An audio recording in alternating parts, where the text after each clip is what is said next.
Hello, this is Catherine from Better Growth, and today I'll be showing you how to create a navigation menu in Replo. So typically people will use navigation menus on site pages to navigate throughout the site, which you absolutely can do within Replo. You just have each of these text buttons linked to different site pages. But the way that we often use navigation menus within Better Growth is for landing pages, because landing pages are sort of our bread and butter. So when we use them for landing pages, what's really important is that these don't link out to external pages, right? We want people to stay very well contained within the user journey we've created for them. So when you click on each of these, you want these to help navigate users to different parts of the landing page itself. So we call this sort of a faux navigation menu. It does give users the experience of navigating to the section that they want and seeking the information that they need at a given point, but it does keep them contained within the page. So if we're to click on what's included, for example, that brings us down to the what's included section. Okay, so I'm just going to show you how to create this starting from scratch. So we have our existing one here, but we're going to go to components to create a brand new one. So I'll take a container. I'm going to drag that onto the page here. And let me just rename that new nav bar so that we can easily identify what that is. I'm going to take another container, drag that into our new container, and what I'm going to do, because this navigation bar has technically 5 columns, 4 different buttons, and then a logo, I'm going to go to columns and add 5 here. Okay, and actually, instead of just text, what we do to create these is we drag button components into each of these containers. So I'll grab a button component, drag it in. My mouse seems to be a little slow this morning. There we go. Okay, drag buttons into each of these columns. Oops. There we go.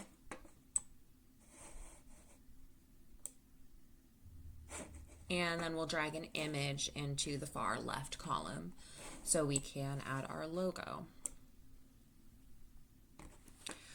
Okay, so the first thing I want to do is just change the text here. So this is what's included. And the first thing I notice is the font is a little bit different than our example. So we just want to match the rest of the page's branding. And it looks like the letter spacing is a little bit different. So I'm just going to click on this, consult for text styles. We have brand and regular 16 pixels and auto letter spacing. We make sure that we select the button text. So brand and regular, 16 pixels, and then looks like we have 2 pixel letter spacing right now. So I'm just going to reset that to auto. Whoops. There we go. Okay, that looks more correct. And an easy solution, instead of making those manual changes for each of these different buttons, is to select the text that we want to copy the style of. Right click, go down to styles, copy styles, and then we'll paste styles. Okay, and that looks a little different only because this is not in all caps yet, which we'll go ahead and do when we change the text to find your color. Okay, and when you're editing the button text, you want to make sure that you are in fact selecting the text and not the button itself. So you can check this over in the left sidebar. just because if you paste styles onto the button without selecting the actual text button within, then it'll apply that to that component, which is technically a separate component than the text, and it won't work. Okay, let's just make these 2 final changes here to how it works.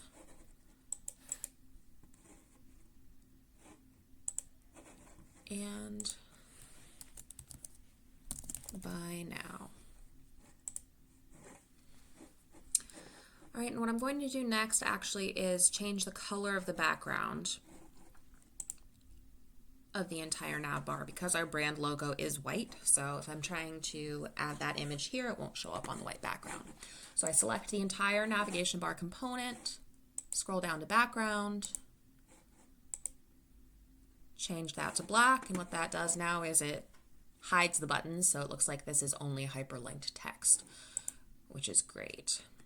So I'm going to select the image, click here, and I know that this image was our logo, so we add that there, and it's already looking a little bit big right off the bat. So we want to keep the height set to wrap content, but we do want to be able to adjust the width. So I'm just going to set a manual width here, try to get it as close to the size of the original navbar logo as possible. And because height is set to wrap content, then that will auto adjust for us. All right, that looks relatively close.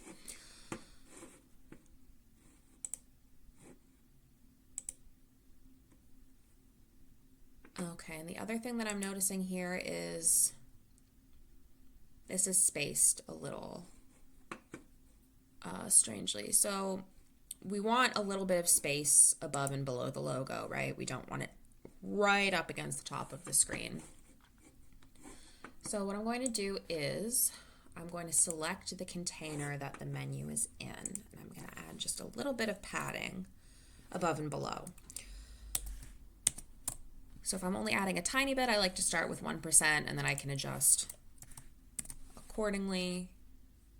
For the purposes of a nav menu, though, that actually looks like a decent amount of spacing. Again, we don't want to waste too much vertical space on the nav menu, especially with a landing page, because obviously the hero section is really the most important part of the page. This is where we want to hook users. This is where we want to bring user attention. The nav bar is just sort of an added user experience here, so don't want to waste all of our space adding a logo and something that's not exactly clickable or interactive, and ultimately going to lead to conversions for us. Okay, so this is looking a lot closer to what we originally have, but what we need to do next is get these buttons linked up. And because we're sending users to different parts of this page, we first need to set URL hash marks for each of those sections that we want to send users to. This is basically just a tag that tells these buttons where to go. So for what's included, I know that this is the section which is already labeled what's included that I want to send people to. So what I do to set the URL hash mark is I will go to configure, and while these URL hash marks are typically blank, I have already added what's included as the label there. And what's nice is if I go up, I select my button, I go to interactions and add an interaction here. By going to scroll to URL hash mark, I can actually select my hash mark from a list of names that I've already set. So once I save that, this button will be linked up to that section.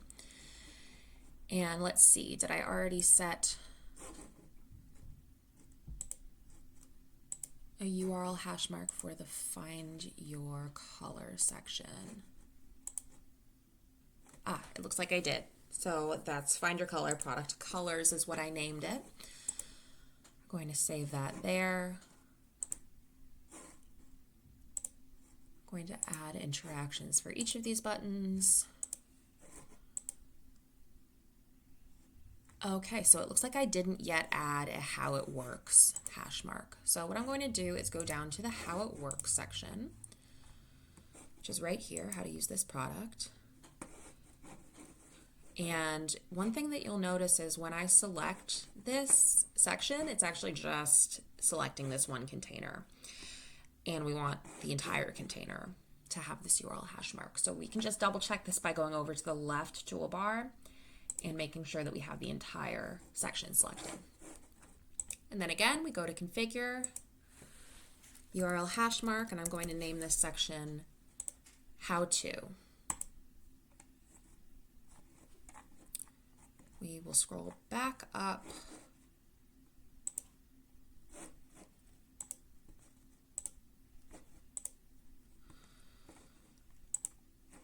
and we will select the hash mark, which has now appeared.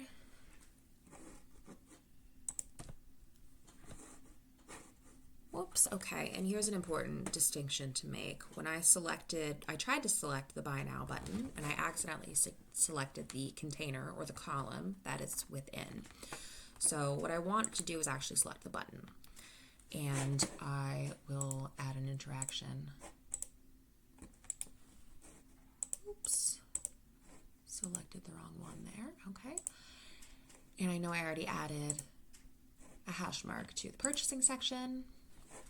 And just to make sure that all of these buttons are going to be the same width so that people can click on them without, ending up in this unclickable space, we're just going to set each of the buttons to the full width of their column. This is just a little bit more real estate for people to click on, eliminating any friction where they try to go click on text and maybe it is not working for them. Okay, so I'm going to hide our original nav bar and we're going to go to preview and see how this works. So what's included goes right down to the what's included section. Find your color, brings us down to this product option carousel where users can explore the different colors of the product. How it works goes down to the how-to section, and Buy Now goes to the product spotlight purchasing section. Okay, so that is how to set that up in desktop. And again, if you're using this for a site page, all you need to do is change the interaction on each button from scroll to a URL hash mark, which keeps it contained within the page, to redirect and just add your URL. Okay, so that is how to build a nav bar in Replo, and I will follow up with a mobile version. Thanks so much.